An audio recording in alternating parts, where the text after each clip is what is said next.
A North Carolina mom is accused of murdering two of her adoptive kids, but that's not where the story ends. Now, she's also accused of forcing a third adoptive child to dismember her younger brother's body after he died of starvation.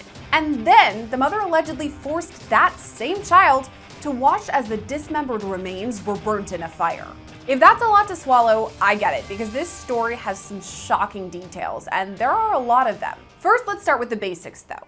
This is the defendant in our case, 63-year-old Avantae Deven of Fayetteville, North Carolina. According to local news stations, Avantae was a licensed foster parent from 2007 to 2013, and after that, she became a licensed adoptive parent. WRAL News reports she had 7 letters of recommendation from multiple different agencies, including behavioral health organizations. So it seems like Avantae was a great fit as an adoptive parent. But based on the allegations, that doesn't seem to be true. At one point, Avantae had adopted 5 children, 3 boys who were all biologically related and 2 girls who weren't biologically related to any of the kids. Together, they were the 5 adoptive Deven children, and 2 of those kids were Blake and London Deven. Here's where the timeline comes into play. Investigators now believe that Blake Deven died back in 2017, when he would have been about 10 years old. There were a lot of factors that went into Blake's death, including starvation, physical abuse, and neglect. In 2024, police in the Department of Social Services interviewed the surviving adoptive kids, and they explained some forms of torture that Blake endured before his death. The kids reported that they were in a small room that was almost completely dark, and Avantae refused to feed them. One of the adoptive daughters said she got so desperate that she hid dog food in the vents just so she could have something to eat. Apparently, the kids could earn their food by completing some of Avantae's paperwork. It's kind of unclear what that paperwork would have been, but that's what the surviving children called it. Instead of having access to the bathroom during all this, the kids were forced to use a small plastic container, and it wouldn't be changed out for days, weeks, or even months. So in 2017, after enduring all this abuse of starvation and isolation, Blake's body started to shut down. But even then, Avantae didn't call for medical care. When Blake died, she apparently forced his adoptive sister, Cherish Deven, to go out and buy a saw that was allegedly used to dismember Blake's body. More on that later. When police started sniffing around, Avantae told them that Blake was at a Buddhist retreat in the mountains, and a different time, she enlisted a family friend to pretend to be Blake when the Department of Social Services came by for an inspection. Avantae's alleged abuse didn't stop here, though. Investigators believe 2019 is the year that London Deven died.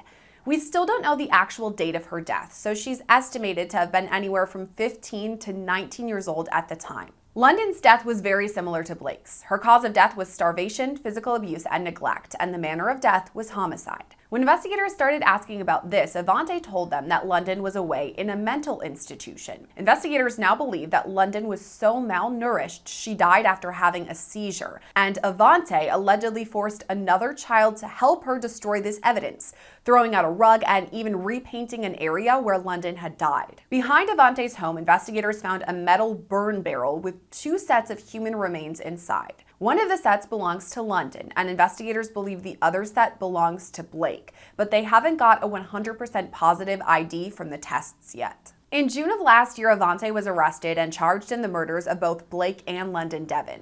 In all, she faces 2 counts of first-degree murder, 2 counts of concealment of death, 1 count of kidnapping relating to London's death, and 2 counts of felony child abuse in Blake's death. This case has been ongoing since Avantae was charged, but there are new developments in the story too, and they're now even more disturbing. Cherish Deven, one of Avantae's adoptive children, has now come forward, saying that Avantae forced her to purchase a saw and later cut up the body of her brother, Blake Deven. Cherish has been super outspoken to local TV stations. She says that she also experienced torture that the other adoptive kids did too. She says she also was locked in a dark room, starved and deprived of food for days on end, and had to deal with that plastic bathroom. Cherish also says her adoptive mother forced her to help dismember Blake's remains in an effort to cover up his death. After that was finished, Cherish was forced to watch Avantae burn his remains on a pit in the backyard. Now, this story, another really devastating and upsetting one with some pretty gruesome details. And to dig into those details, we're going to bring in Andrea Lewis, former felony prosecutor and trial attorney. Now, right away, Andrea, have you heard of this story? What do you make of like the gruesome details as far as dismemberment and murder, all of that right from the jump? It is horrific. This entire house sounds like just hell. And these children, the conditions that they were living in, the adopted mother and others in the home that they were subjected to, the terrible things that they were subjected to throughout their lifetime is really something that nightmares are made of. The way that you're describing it, nightmares, it kind of gets me thinking of Ruby Frankie. We covered her story a lot, and she abused her children, obviously, but they were her biological children. And in this case, this defendant adopted 5 children. And it kind of gets me wondering, how do these people slip through the cracks? Because obviously, she'd been a licensed foster parent for a while, and then she was allowed to adopt 5 children, quite a substantial number. How does she slip through the cracks? That is a great question. I handle a lot of sexual assault cases and a lot of cases involving crimes against children from a civil perspective these days, and of course have my background in the criminal cases. The I will tell you, is disturbing as it is not that uncommon that people who have very questionable backgrounds can can somehow get into a situation where they are either fostering or adopting children. Now, of course, there are safeguards in place, and the hope is that that doesn't happen. But I will tell you that, it seems like not a week goes by where I'm not getting some type of a phone call that someone who never should have been around children is in fact not only around children, but the sole provider or the one solely responsible for their care. How does that happen? Of course, it shouldn't happen. What we've seen here, though, this is not an isolated incident from what we're hearing. This isn't something that happened over the course of a weekend. This woman, like what was going on in that house, sounds just evil, and it had been going on for many, many, many years. So it really makes you wonder, was this her motive from the beginning, or was this her desire to do this from the beginning? Is this why she initially reached out and started wanting to foster and adopt children? It's very strange, and obviously it's just a very twisted story. You talked about the motive, and that's immediately what I got thinking too, because again, we talked about the number of kids. 5 is a decent number of children. That's a large household we have there. And I'm wondering if she's almost collecting kids because, like you said, her motive is to torture them, is to starve them, is to do all of that. Is that something investigators would look into? Because I'm sure prosecutors would want to talk about that if this goes to jury trial. Absolutely. And the thing that you hear sometimes is that people who are abusive to children, many times they'll start off trying to volunteer or assert themselves as some type of a caregiver so that they can get some type of government benefit to themselves, whether it's some type of payments for watching the children or caring for the children. Then over time, it just kind of morphs, and they didn't want the kids in the first place, and their motives really weren't good in the first place, and they never care for them. And it's, we as a community hope that people who are fostering or adopting children are doing it because of their desire to give these kids the loving, healthy home that they deserve, that every child deserves. And unfortunately, when people like this come into contact with kids who, by the way, are just by their very nature, the fact that they're in this system in the first place makes them very vulnerable. So they need love and care and a safe space to grow up in, more than just than just about anybody, because they've likely come from very tragic circumstances. So here you're taking children who were already really down on their luck and who needed that love, and you are just piling this on by giving them a horrific set of circumstances that is something that I think most of us would can't imagine what was going on in the walls within that home. You brought up a really good point because these kids were in need. They've been in foster care before and then they're adopted. Not all of them are even biologically related. So it just shows the need across the country for foster parents or adoptive parents, because we do have a lot of kids in need and there are a lot of good adoptive parents or foster parents. This one is just one of the worst examples.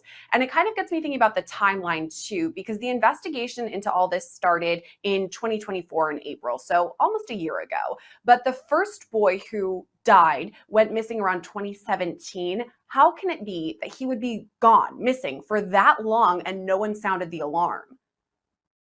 Well, you just hit the nail on the head. And I think that is the systematic failures is what we see so often in these cases. And it's what enrages us as members of the community because I think we have this false sense that when children are in the foster care, that these various systems, that you have someone who's checking up on them, who's going there regularly to look at the home, to vet the person, to vet the home, things like that.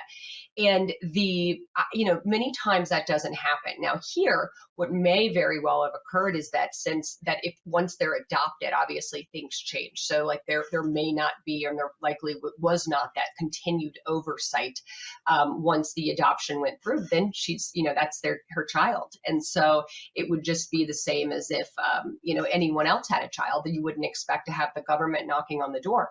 Now that being said, to the extent that there was any type of child services involvement, I have to imagine, based on what's been described here, that there were obvious signs of trauma, injury, things that were said. I mean, this can't have been a total mystery to everyone who ever came into contact with these children. It sounds just extremely egregious in terms of the care they received.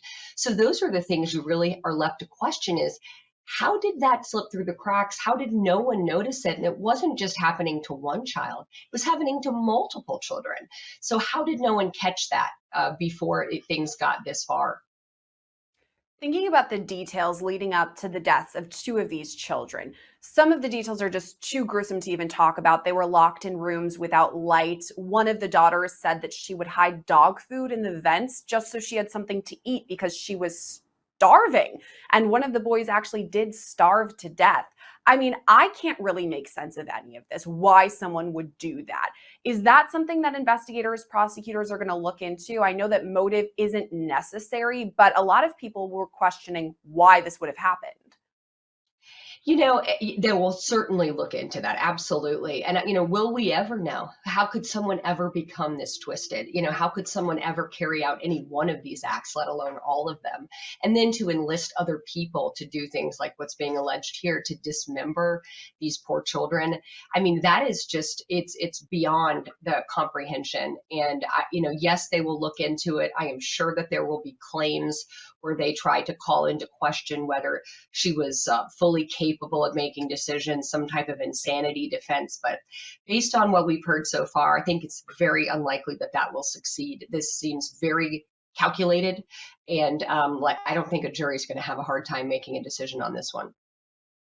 You brought up something that is, again, really disturbing. I keep saying that word, but it's like every new piece of information we learn just takes us darker down this spiral. And the point you brought up too was that one of the adoptive daughters, she was under 18 at the time, so a child, was forced to help dismember this little boy. She bought a saw. She actually had to do it. She has talked about it openly since and watched her adoptive mother burn the remains. First of all, the trauma that goes along with that is just unbelievable. But then the fact that she had to partake, not only watch it, but like physically be part of it, dismembering her own brother.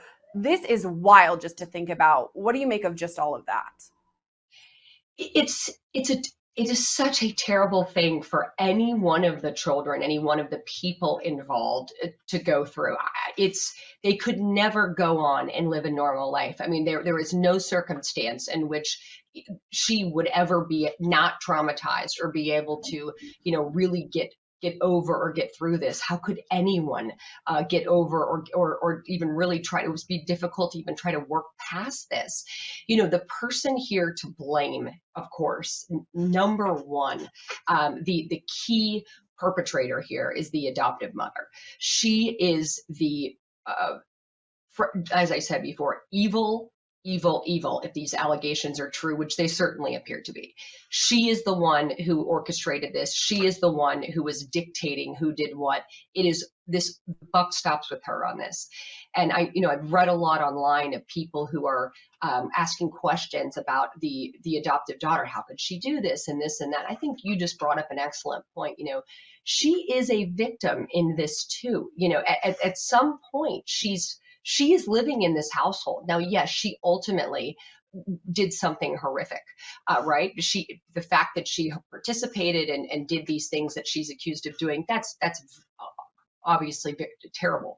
But that being said, we have to really ask ourselves, what conditions was she living in? What types of mental and physical abuse, and frankly, it sounds like torture, was she having to endure on a daily basis?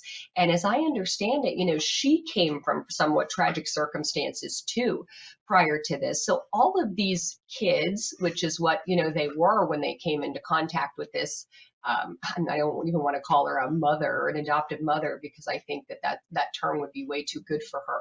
But when they came into contact with this, I'll call her a defendant. They were children. They were impressionable. They were looking for guidance and love. And this woman just not only failed them on every possible level, but she made them do sadistic things that she will now have to carry on and carry with her for the rest of her life.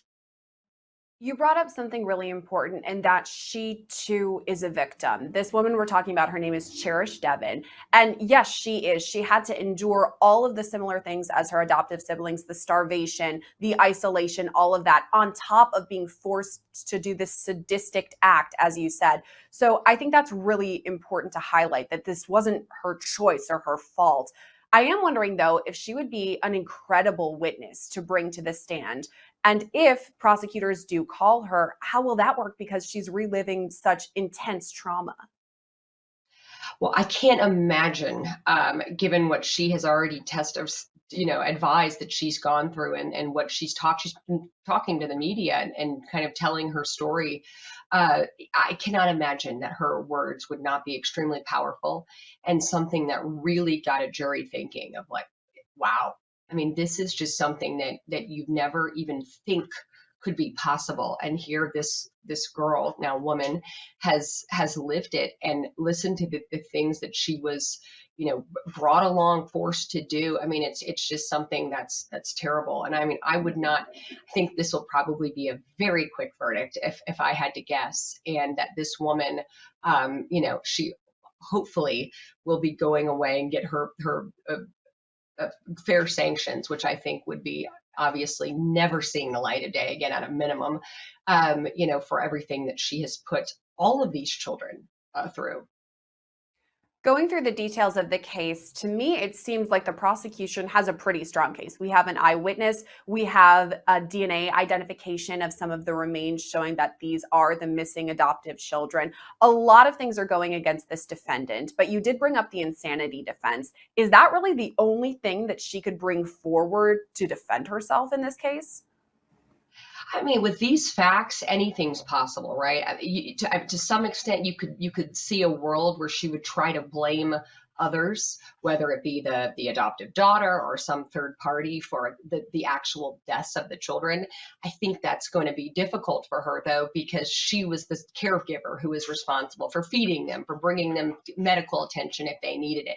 How on earth did all these kids suffer such a terrible fate on your watch? And if so, if any of those things did happen, why didn't you call anyone and do anything? Where's the 911 call? Why didn't you do anything that a reasonable, normal person would have done? So I don't think that really holds water. Obviously, you have the circumstances here where you have the adoptive daughter who seems very willing, in fact, eager, frankly, because of everything that she has already herself gone through, to testify against her. So that will be good evidence in and of itself. And I am sure that home is just riddled with evidence, given all the kids that live there and the circumstances as they've been described. So I think that she's going to have a tough time wiggling out of this. But time will tell. We'll have to see what she tries to come up with. Yeah, we'll definitely have to see which way this case goes, and I'm sure even more unbelievable details will be released as time goes on. Andrea, thank you for coming on and talking with us about such a difficult topic. Thank you very much for having me. Avantae Deven is being held at the Cumberland County Detention Center in North Carolina, and she's being held there right now without bond. Reporting for Law&Crime, I'm Gillespie.